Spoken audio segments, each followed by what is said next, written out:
You're listening to a very special extended interview edition of Audible Sounds on 88.3 WRCT. And if you're listening to this, that means you came here on your own. So thank you, listener, for supporting the show both online and off. So let's get to the interview. This month I had the pleasure of sitting down and speaking with Ian Nagoski, archivist and the man behind Canary Records, which if you don't know is an online record label that has been restoring and preserving recordings of immigrant music from around the world. I had a lot of fun talking to Ian. He's a really good storyteller and you can tell that he's passionate about uncovering voices from the past. Editor's note, for whatever reason my microphone came out sounding very muffled. I apologize for that. Ian, however, his mic as well as all the music he brought still sounds great.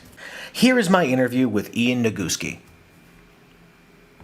Hi everybody, welcome to this very special edition of our Audible Sounds interview. This is the first ever interview we've ever done in the series, and we're here with Ian Nagoski from Canary Records. Hi Ian, thank you for sitting down with us. Of course, thanks for having me. How you doing? I'm good. So on our show, we like to showcase some eclectic sounds. We like to showcase the weird and the worldly. And I think if there's any entity that embodies that spirit, I think it's Canary Records. So for the uninitiated, can you explain a little bit about what you do? Sure. Well, for about 25 years, I've been digging around in musty, crusty, dusty old 78 RPM records and basements and attics and yard sales and flea markets and record stores and whatever. And since 2007, I started reissuing stuff that I turned up that began to learn some stories about. And then, since 2009, 10, 11, I had started putting out a series of LPs where I told single stories more in depth. And then over the past, 10 years or so, I've been putting stuff out on Bandcamp, and lately it's been at an alarming rate of an album a month for 3 or 4 years. So very prolific label. Gathering material and telling stories from it. Stuff that mostly is left behind and isn't particularly fashionable or something, and largely music and languages other than English has been my particular area of interest. You brought a few tracks with you, the most contemporary of which is from 1949, is that correct? Yeah, that seems about right. I'm not entirely clear on the date of it, but it's a record I literally just turned up 10 days ago or something in Pittsburgh, in an attic, and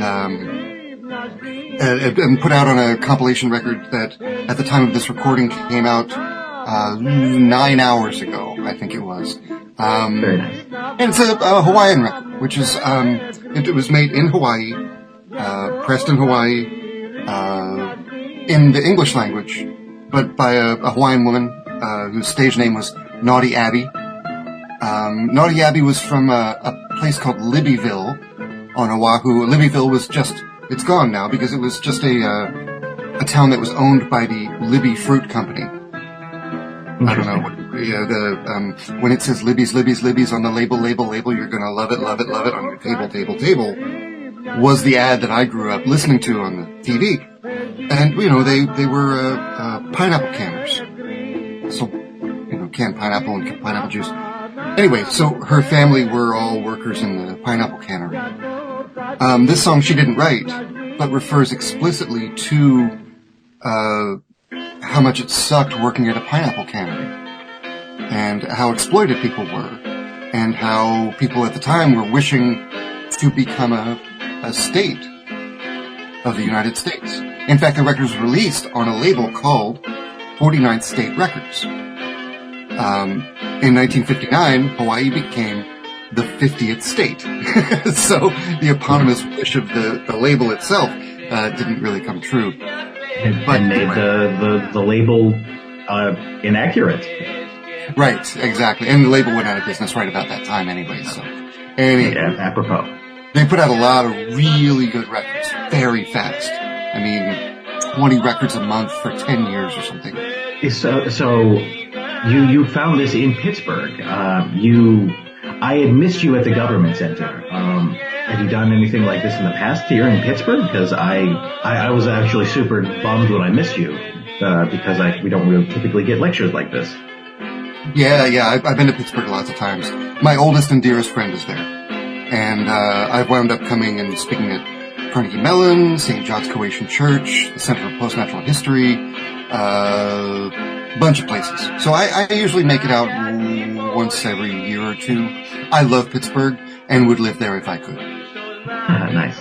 Yeah, and you're very lucky living there that it is a place where there remains enormous amounts of immigrant culture from the late 19th, early 20th century, which not everywhere in America has. And you've got a lot of vibrant music that remains from that period, which is really special. And, you're very fortunate for that. To have that and money in the city at the same time, unbelievable. Definitely. Yeah, well, we could have a whole talk about where the money, where it goes and where it's found out. Yes, there it is. It is concentrated in the military-industrial complex, I think we can say. But anyway, yeah. Shall we take a listen to Naughty Abbey? Anyway, yeah, Naughty Abbey. It's Fish and Poi. It's a really simple song, almost dumb, but it's so clever and sweet and honest and real. The way she. Yeah, I'm very fond of this record immediately, and it's such an earworm that I've been walking around singing it to myself for the past week or two. All right, well, here's Fish and Poi by Naughty Abbey.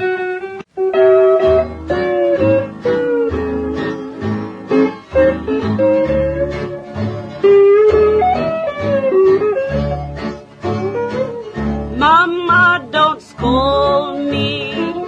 I know go work today. Down there in Evelay, in the pineapple cannery.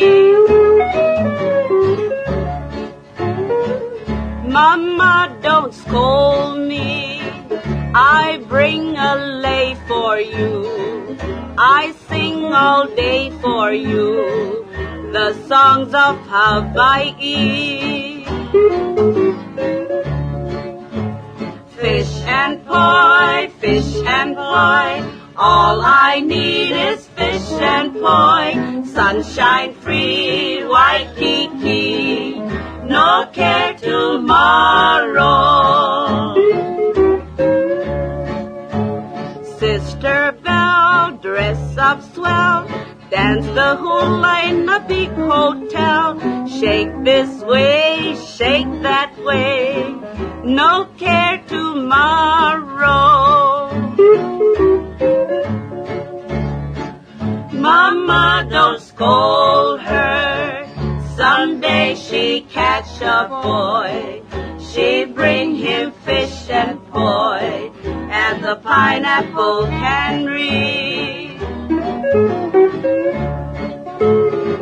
Mama, no feel bad. Someday I sure make good. Hawaii get statehood. Me president, maybe. Fish and poi, all I need is fish and poi. Need no more from the store, no care tomorrow. Fish and poi, all day long it's fish and poi. Big old pool, no hoo-hoo, no care tomorrow.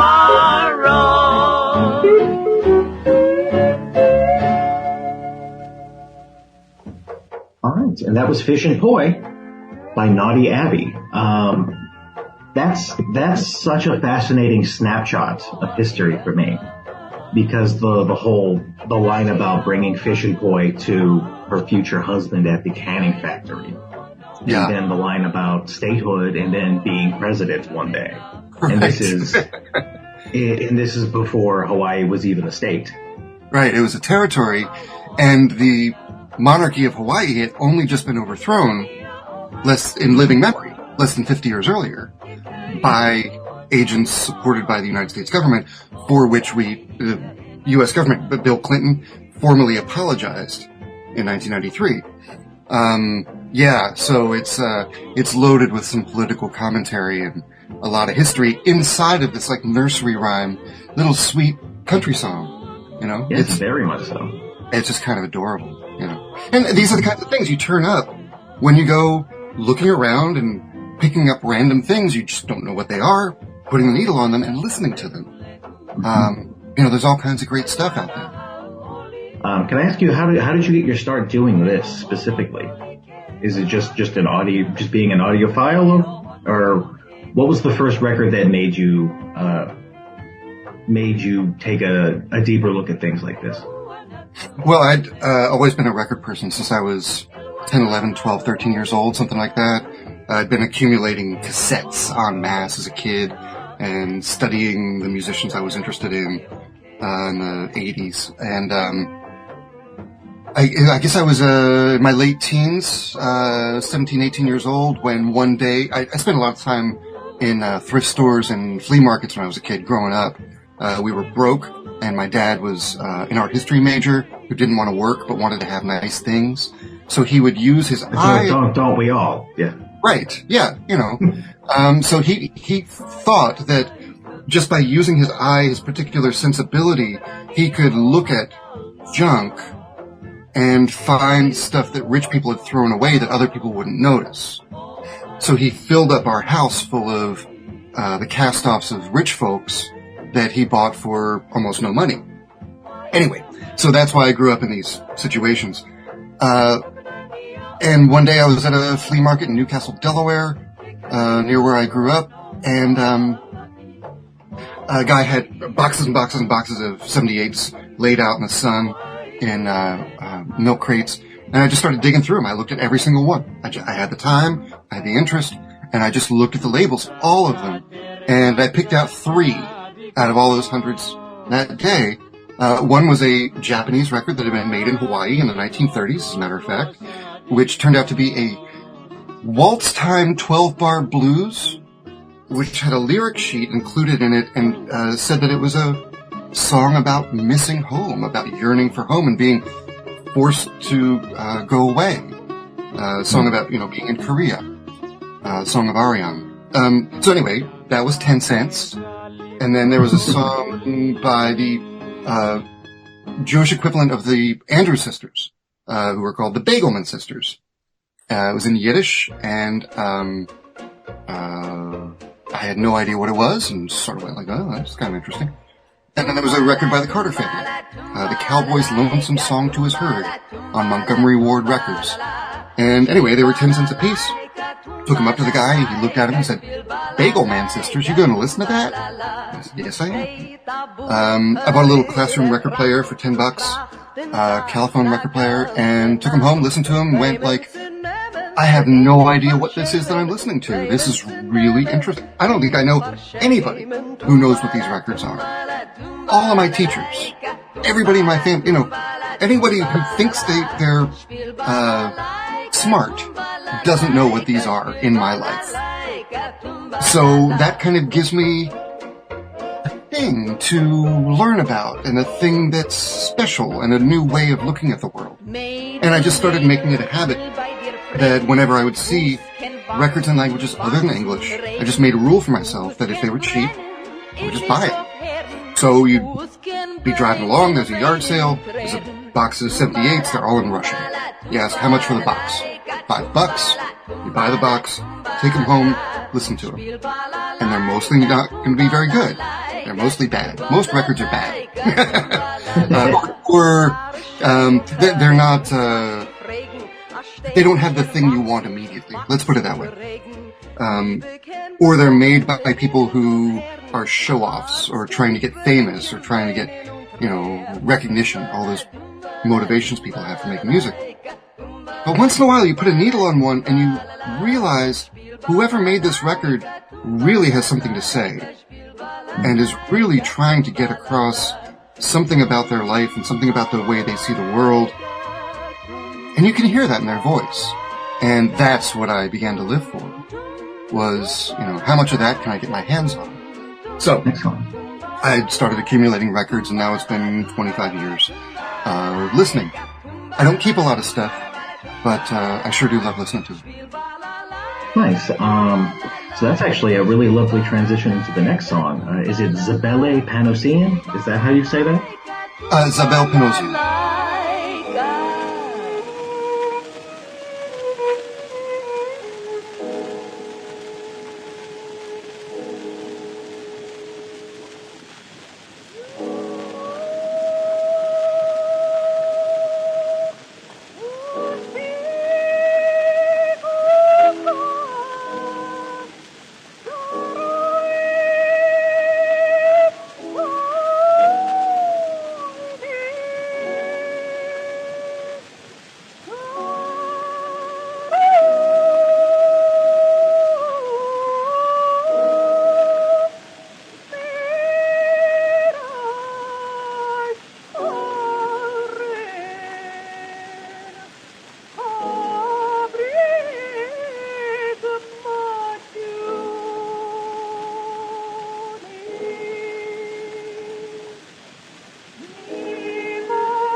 It's actually a song we featured on my show because it's actually the first thing I ever bought on Bandcamp.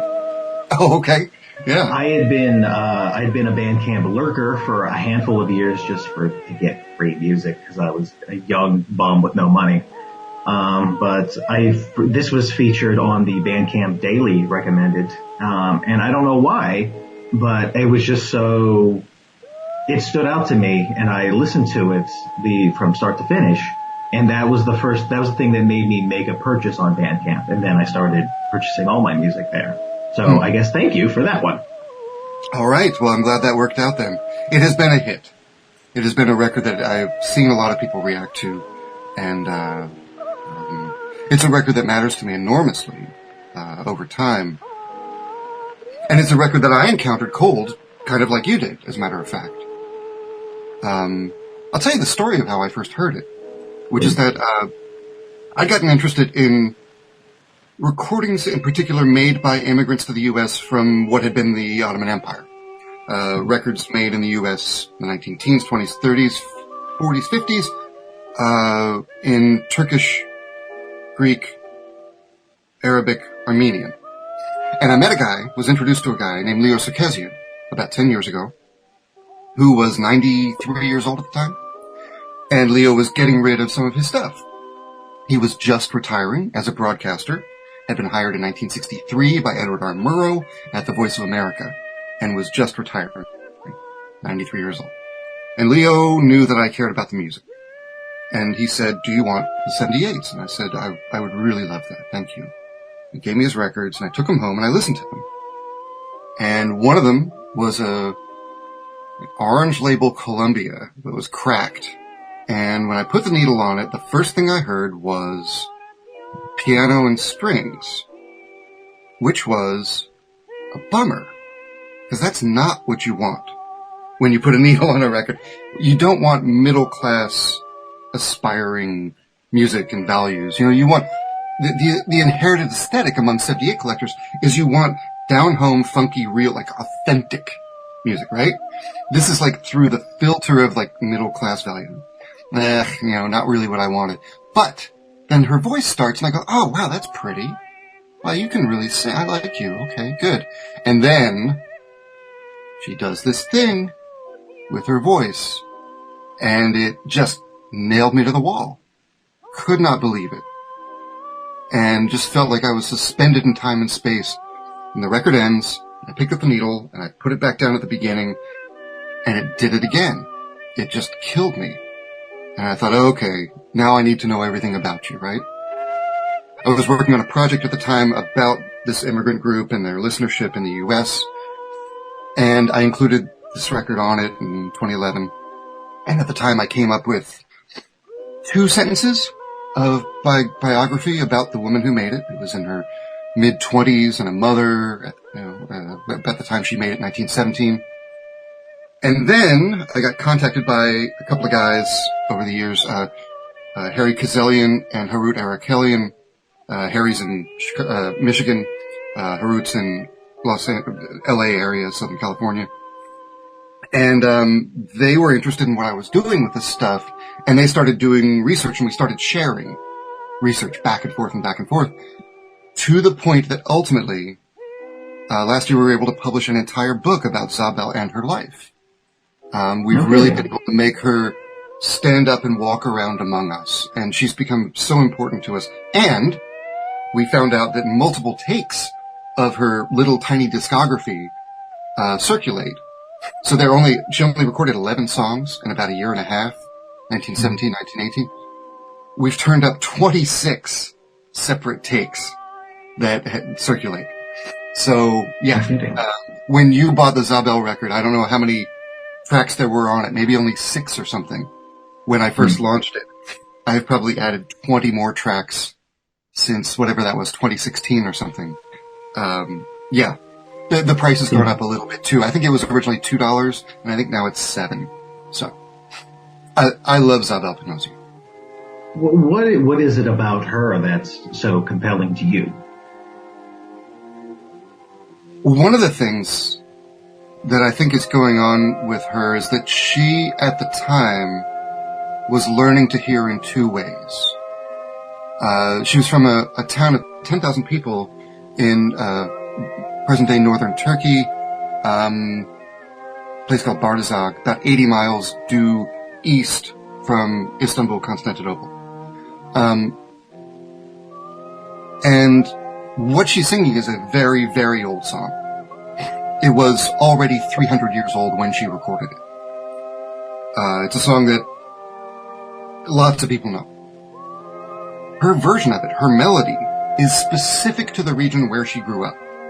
It is the song that she learned from her people in her town and carried with her to the United States. And really, only she, as one other guy, much later, recorded this particular melody to these words, these very, very old words. Now, she comes to the U.S., and the U.S. is in the grips of opera mania in 1907, 8, 9, 10, when she's fresh off the boat. I mean, that was the height of class and sophistication, and fame and glamour. Exactly what Hollywood became in the 1930s and 40s, 50s. All of that thing that people aspire to, of being the center of attention and being loved by a public, that's what an opera star was in 1905, 10, 15. They were the pop stars and rock stars of their time. They were certainly the most celebrated and best paid performers in the world. So anyway, she goes to this brand new Boston Opera Company and sees this stuff. Now, she's already a singer. She likes singing, sang in church, all this stuff. But she falls in love with this music, the grand opera, and gets herself vocal lessons, gets trained in the U.S. by a woman named Gertrude Duena in Boston, and then begins synthesizing the music from her home with this grand opera tradition, the coloratura style that was happening at the time in opera. And she developed something specific to her that it's very political. I mean, it's reacting immediately to what's going on at home, which is the genocide. When she records this song, her town where she grew up, 10,000 people, was entirely drained of its population, and everyone died, and everything was gone. Oh my goodness. Yeah. In 1915, her town had 10,000 people. In 1918, it had 36 people. Oh. The town was destroyed, everyone was put on a train to another train to another train, and then marched into the Syrian desert, where 1.5 million people died of thirst and starvation and exposure, including her father, who had saved her life by sending her to the United States. No kidding. So, that's what the song is really about. It is a reaction to the horror of knowing that everything back home is gone, and there's no home to go back to. And that's the situation that Armenians in the United States found themselves in, right at this time, 1917. So, it was a huge hit. It sold like crazy. It went through, at least 7 different pressings, and stayed in print until 1931, when Columbia Records finally deleted its Armenian language catalog.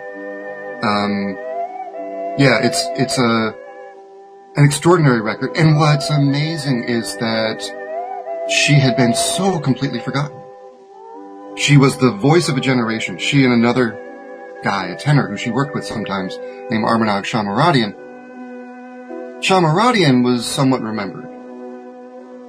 Zabel was not. And there are a lot of reasons for that, but God, it's such a good record. And me, as an outsider, Armenians have a word that means not Armenian, Odar, foreigner. So as an Odar, I can hear it, man. I can hear the truth that she's telling. Some part of it resonates with me too. It's such an extraordinary work of art. I would describe it as a haunting sound. I am also an Odar and don't understand any of it, but somehow all of that seems to be communicated, and then you find out that there's this history behind it, and it is kind of a weird synthesis of everything around her life. She represented this thing that was no longer there, and then she herself was kind of snuffed out for a period, and now she's gets to live on in your archive. So I think that is one hell of a find. It is worth saying also that at the time she was working relentlessly on charitable efforts and relief campaigns, and raised by herself millions of dollars for her people, for the survivors of the genocide. This is a political act that she's making. This is a call for people to understand and empathize with the fate of her folks.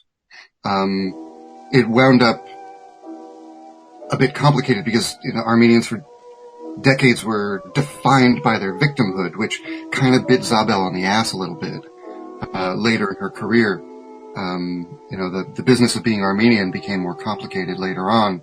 But at the time, it was an immediate call for understanding and for empathy from the American public, as well as something that spoke to Armenians.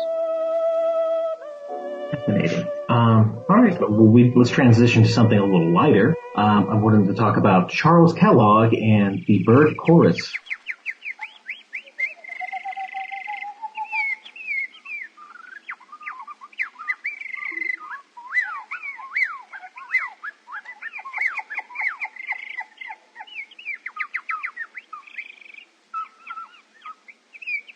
Charles Kellogg is somebody who I'm also doing a lot of reading and research about. I'm fascinated by Kellogg. Is somebody else that I really love. Other side of the coin from Zabel and all the sadness and everything. Kellogg was an extraordinary performer in the history of American stage. Should I tell you the biography, the backstory on Kellogg?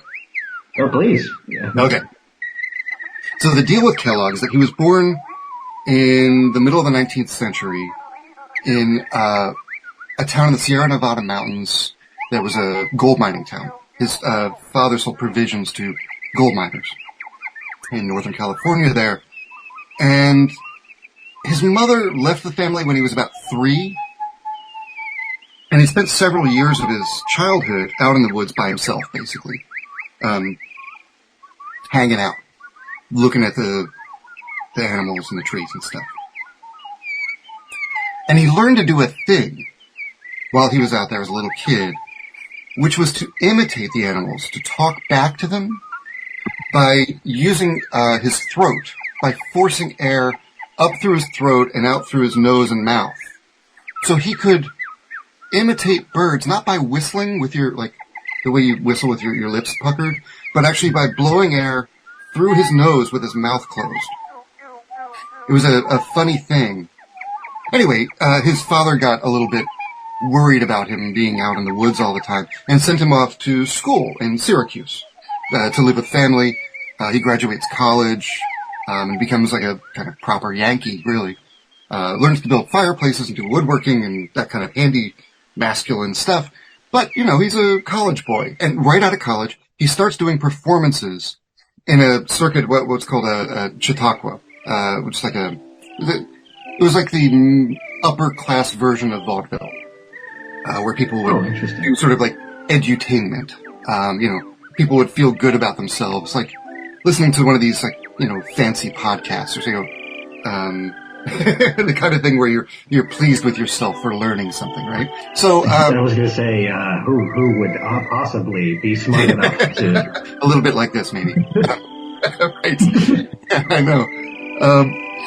But Kellogg gets up on stage and he does this thing he learned how to do as a kid where he imitates birds, with his mouth closed, and it blows people's minds, and he realizes he's got a career. He's got a job. So, for the next 50 years of his life, he spends several months a year on tour, going around doing this in public, and it had a line of patter. He had a rap. He had a stage show that went with it. Like me, he was a guy who could talk and talk and talk. His shows were very often, you know, an hour or 2 hours long.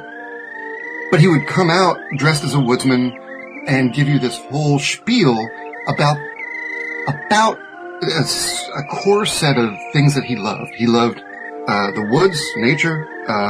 He loved love itself and vibration and fire. And he believed that there was an interconnectedness of all beings on Earth, and that it was vibration that brought us all together. He had acquired, apparently, an early edition in English of Hermann Helmholtz's On the Sensations of Tone, physics book about acoustics, that demonstrated that air is not empty space. It is, in fact, a medium that operates more or less like water, and that vibrations flow through it, and sound flows through it. So he would do these demonstrations with what he called a blade of flame, a Bunsen, a gas burner, with a big, long, 4-foot blue flame in a glass tube, and he would make it dance. He would make it do little spirals, and he would extinguish it using this vocal technique that he had developed. He said he had a 10.5 octave vocal range, more than a grand piano. Now, he also said that he actually had a bird syrinx, not a human larynx. He said that doctors had examined it. He was, in other words... He would claim to have different anatomy than your typical another singer? human being. Right, yeah, exactly. Yeah. That he had, been born with this physical anomaly that allowed him to sing, which is nonsense. Complete malarkey. You know, absolutely gibberish. Birds sing not with vocal cords, but with a series of half rings in the throat called a syrinx. I was born with the gift of singing as the bird, and the scientists have discovered that the reason for this is in the formation of my throat, which is identical with that of the bird. The lark, the thrush, the nightingale, all singing birds have many rings or half rings in the throat and can sing many songs. Ducks and all fowls have but 2 half-rings, and so can only produce a squawk. But it was part of his shtick for years and years and years that he literally had a bird's throat, right? So anyway. So you compare this gentleman to, say, like an early version of a TED Talk, and then you also claim that he was not also 100% factual. He is a kind of combination of Walt Whitman and P.T. Barnum at the same time, with maybe some like Mark Twain thrown in there. He's a complicated and fascinating person who did a lot of things. When I heard this track, I did not immediately realize it was a person. I actually thought it was a bunch of field recordings. Ah, so there's another thing you didn't realize about it. Yes. Now, he makes these records in the 19-teens.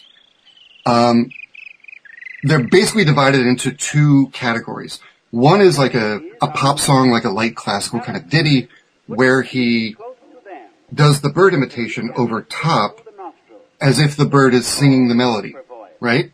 So that's kind of charming, and, you know, those records are very common. There's another group of his records that are his stage act, where he talks and does demonstrations. There are lots of those. They're all wonderful. These are all very common records, by the way. And then there's this one. This one is peculiar. It is, in fact, the last record he made, 1919.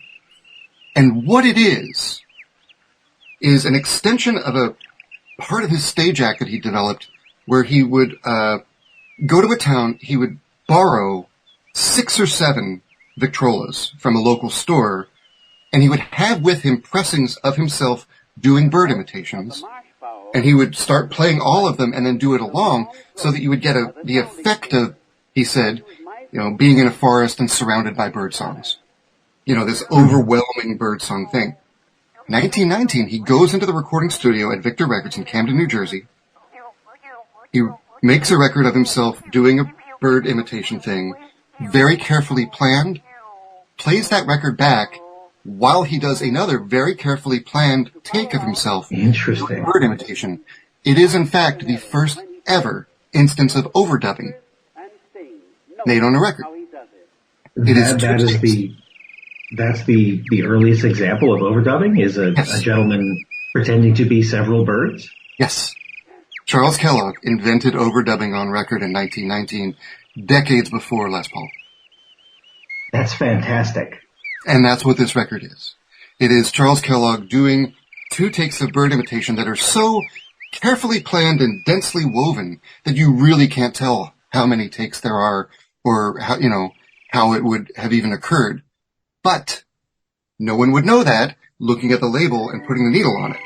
It takes all of this reading about the context of Kellogg and his life and stuff in order to come to this conclusion. I'm rather I'm delighted by it. And it's a wonderful performance. The more I listen to it, the more I'm amazed at his skill.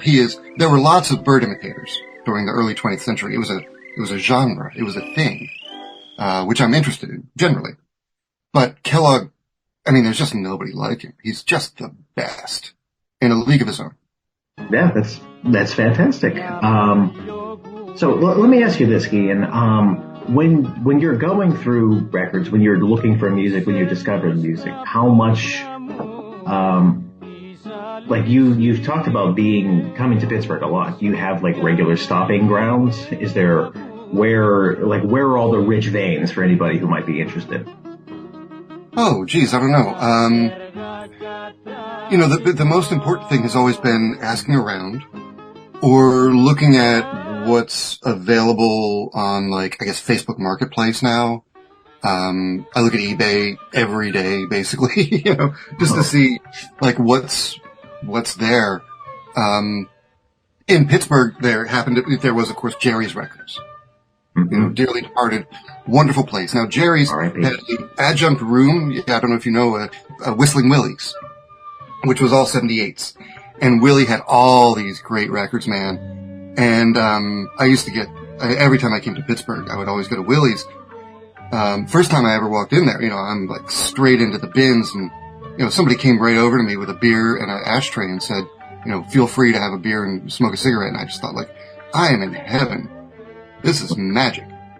And, everything was like $2, $3, $4, $5. stacks of stuff. And you could just ask him, like, do you have any Greek records? Do you have any whatever it is? So, yeah, those kinds of places where somebody has just accumulated thousands of records and are kind of unfiltered, like they haven't made a lot of choices already about what's good and what's not good. That's what you want.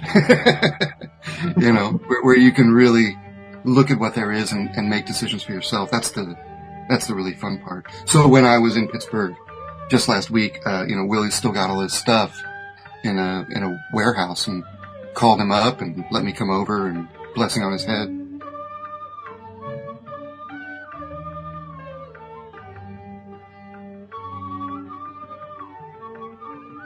Speaking of Greek records, that brings us to our last track. George, I'm sorry, can you say his last name again? Oh, Katsaros, yes. Katsaros. Oh, and Mantus Hashdan, the name of the song. Yeah, that's the kind of thing that he got famous for. He started recording in the U.S. in the late 20s and recorded for about 20 years. He's best remembered as an exponent of what's referred to as Rebetica, which is like this underworld music of dope smokers and demi-criminals and sort of tough, stylish guys in Athens at the time. He was not from Athens.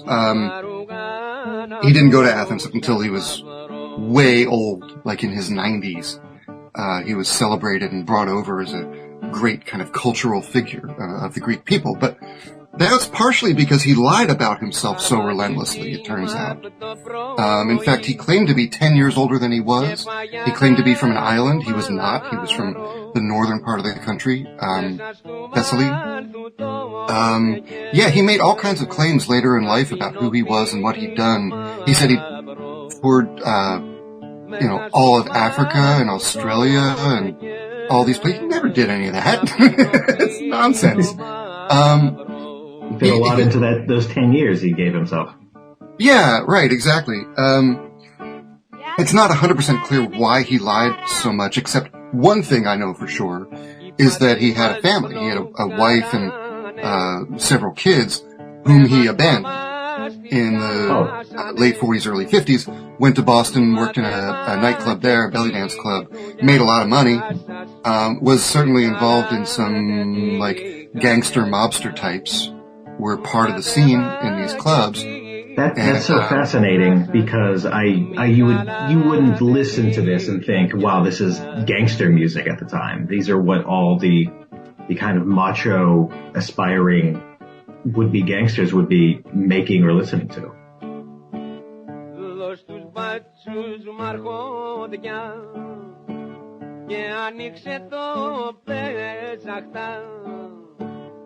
Παίξε τη διπλοπενιά σου, να ευχαριστηθεί η καρδιά σου. Παίξε τη διπλοπενιά σου, να ευχαριστηθεί η καρδιά σου.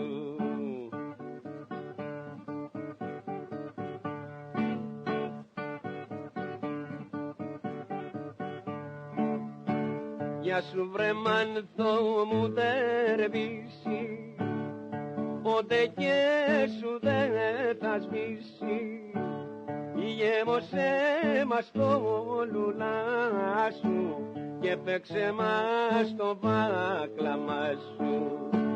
Γέμωσε μας το λουλά σου και παίξε μας το βάκλαμα σου.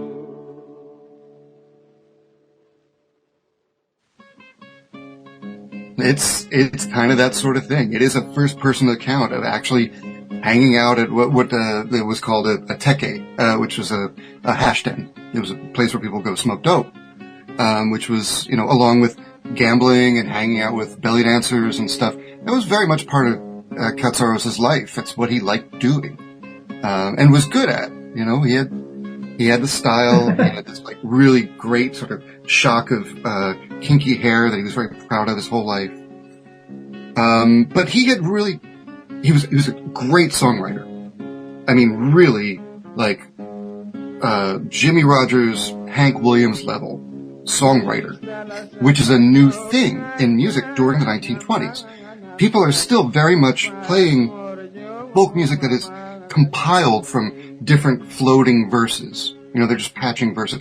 He's really writing whole songs all the way through, which is a new thing and rather American. And he plays a Martin guitar. Not a Greek instrument. It's made in Nazareth, Pennsylvania, you know. Tours around as a guitar, a very good guitar player. You can hear he taught himself this particular, very personal technique. Yeah, I'm very fond of him, and I'm very... There's this kind of whole legend around him, and the fact that when you go looking back at the newspapers and read about his life and looking at the documentation that survives of who he was and where he was from, again, you know, I'm kind of fascinated by it.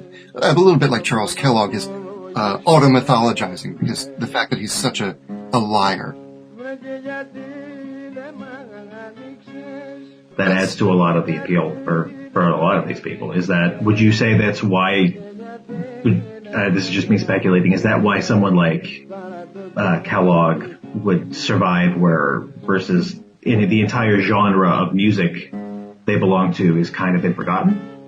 George, is the reason why he and people like Kellogg hang around because of that mythology surrounding them that makes them more memorable? Because you talked about Kellogg belonging to a genre of people who made bird sounds, and now none of that has survived.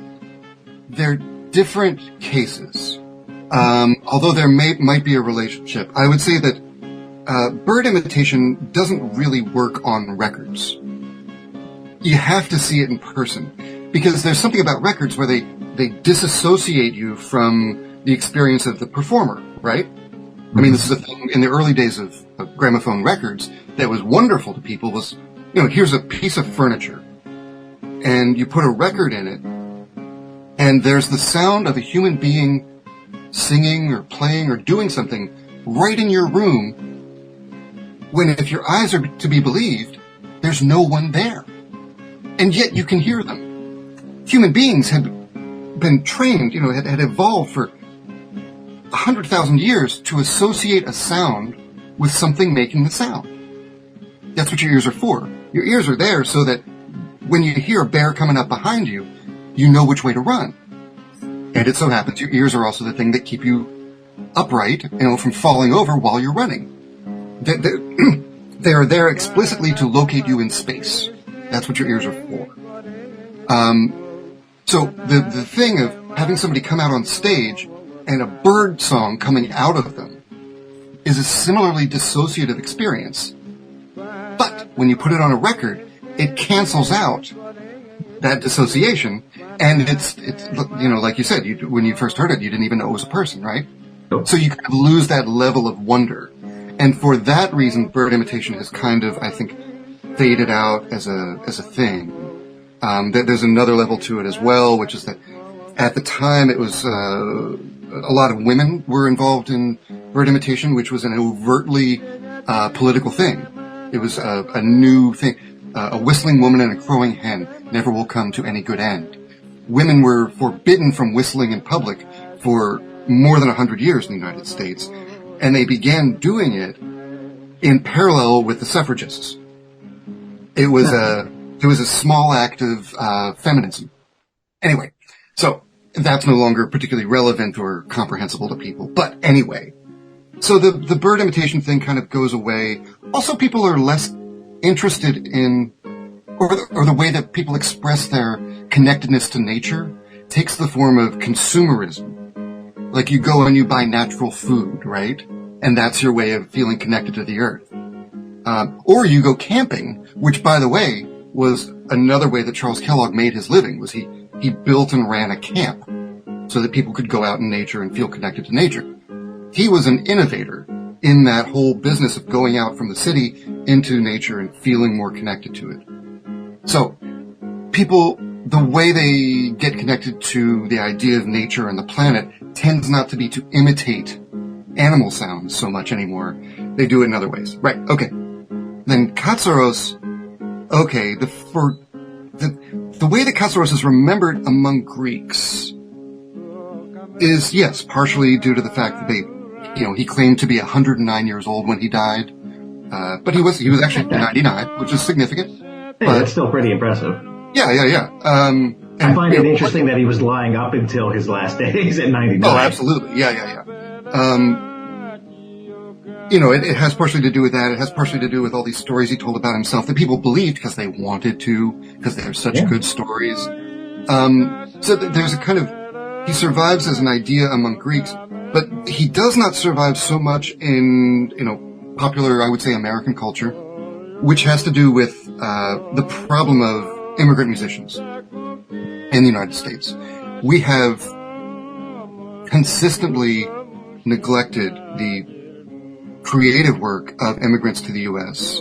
over and over and over again. If it's not in the English language, it's as if it doesn't count, right? Mm-hmm. Clearly, Katsaros is as good a musician as the Carter family, or any of the stuff that would be the basis of what's called Americana, right? Jazz, blues, country, gospel, all that stuff that the Bob Dylan stream of culture, right? He's clearly right there at the time doing work that's just as good and amazing if you kind of have a sense of the words and the context. And yet, we let it go because it's not in English. And that's America demands assimilation among immigrants. And we leave behind so much great stuff just on the basis of not being American enough, not being enculturated enough in the monocultural version of America. So, anyway, that's something that I am deeply concerned with as a person who goes digging around old records. I see constantly abandoned lots of great stories and musicians simply for the fact of having been immigrants.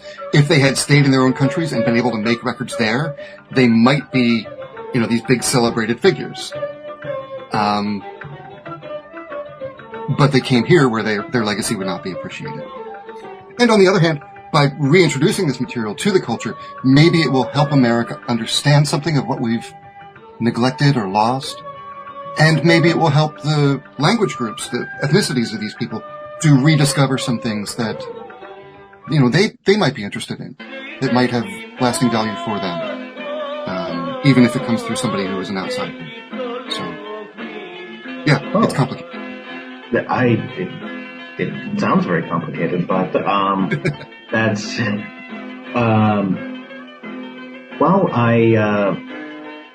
that's all the questions I had about the music itself. I guess if I had to ask you some closing questions, I would start by saying these kinds of this cultural music, they're important because they're not just representative of a culture, but they're also representative of their time. And I think all those little nuances are important. So if you were going to say, introduce somebody to Canary Records and say, hey, this is what I think is important, what is the first, what's your best example you would give them? Like, would it be one of the four we've discussed? Oh, occasionally I'll go and do looking back kind of thing. So, 5 years ago, I made a 5-year anniversary compilation sampler thing of whatever it was, 10 tracks that were like what I thought at the time was sort of the greatest hits. So, those probably 10 tracks would be a good place to start. There's musicians on there that I really love that we haven't talked about. Marika Papagika, Abdulkarim Khan, lots of really good stuff. And people who I've studied, so, that's a good place to start. There's the 3-CD compilation I made for Tompkins Square Records called To What Strange Place? The Music of the Ottoman American Diaspora is, that was a big undertaking and I think very good, and a lot of people have responded to it. And it's, kind of all hits. Whereas some of the collections that Canary does are, attempted to be rather thorough in a way that can be intimidating to people, where it's sort of, a little on the repetitive side. It's like, There's a collection of the first recordings in Arabic made in the U.S.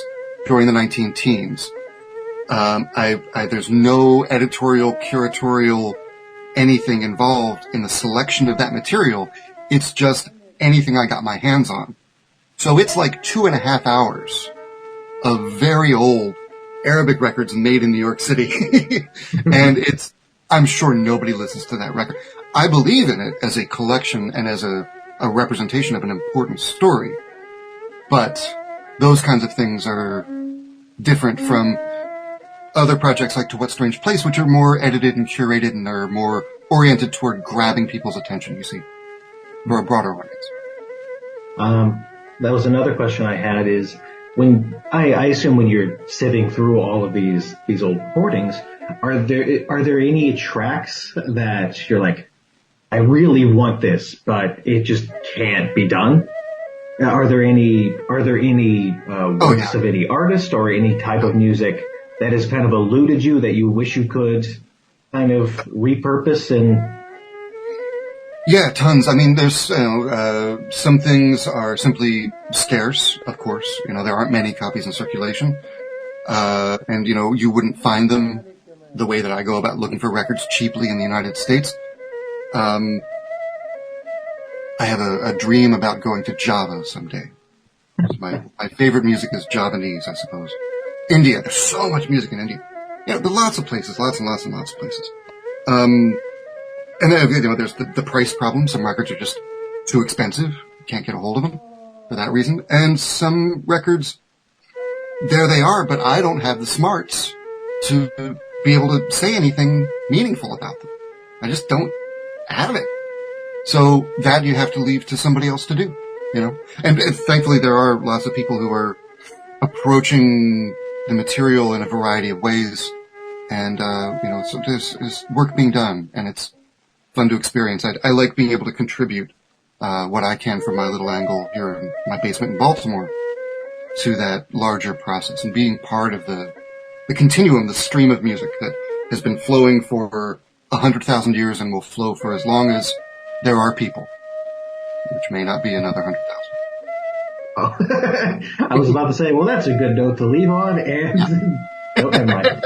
Right, which I can always bum it out, man, every single time. Yeah. Well, thank you, Ian, for bumming me out and for cheering me up and educating me on all of these really fantastic recordings. I had one final question. Are there any other kind of archival sources, any other records or historians or collectors that you would, for the curious, that you would suggest to anybody? Is there anybody you're currently listening to that you would recommend?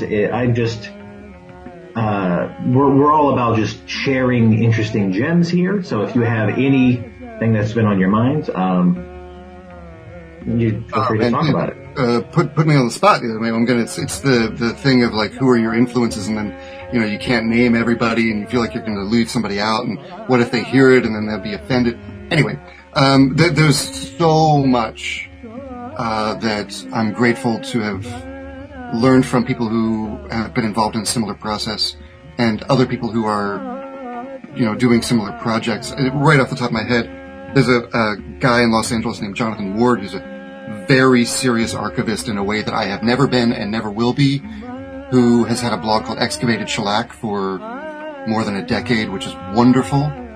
He is extremely knowledgeable and has a great ear. He's just got it, man. So he put out a big box set on Dusted Digital, I think last year or the year before, of his work. So yeah, Excavated Shellac is amazing. There was a guy who's a generation older than me named Dick Spotswood, who did an enormous amount of work researching through the 70s, 80s, 90s. He's still alive in Florida, still working, very active as a researcher, who really was the person that made it possible for people like me to look seriously at immigrant music in the United States during the period kind of 1895 to 1942. I mean, he was influenced by Pekka Grano in Finland, but anyway, he really kind of opened the doors, he did dozens, hundreds of reissue records, all kinds of stuff. Like a big bluegrass guy for one thing, but then also tons of, great recordings, Ukrainian stuff, and just tons of Chinese records and Middle Eastern stuff. And, and he published this giant discography, this set of books that actually gives catalog number, matrix number, title, artist, recording dates for a significant amount of the material recorded in languages other than English in the United States in the early 20th century, which is a real roadmap for me and lots of other people about what's out there. It's a way that we can look at a kind of data set and figure out what in the world's going on. So very grateful to him, of course, and lots and lots and lots of people. Chris Strawitz just died, who ran our Hooli Records, who was an immigrant to this country and fell in love with down-home folk music of all different kinds, but in particular recordings made in the Spanish language, of which there are hundreds of thousands, which he systemically collected and wound up donating, and a lot of that stuff is available on YouTube as part of the Frontera collection. Wonderful material, and, I'm at 48 years old, I'm just beginning to just scratch the surface of any of that stuff. It's a wonderful, deep well. So, there's a few. Awesome. Thank you for plumbing the depths with me, Ian. Thanks a lot for having me. So thank you so much for being on the show. It means a lot to me, and keep doing what you're doing. Hey, thanks a lot. It's been really fun talking to you.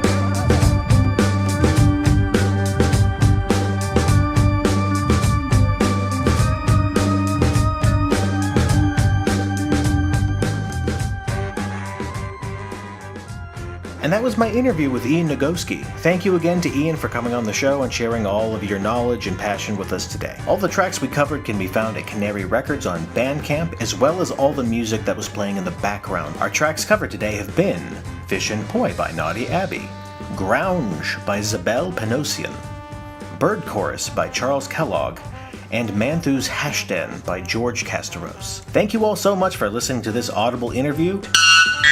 For Audible Sounds, I've been John Hartwell. I'll see you all on the next one.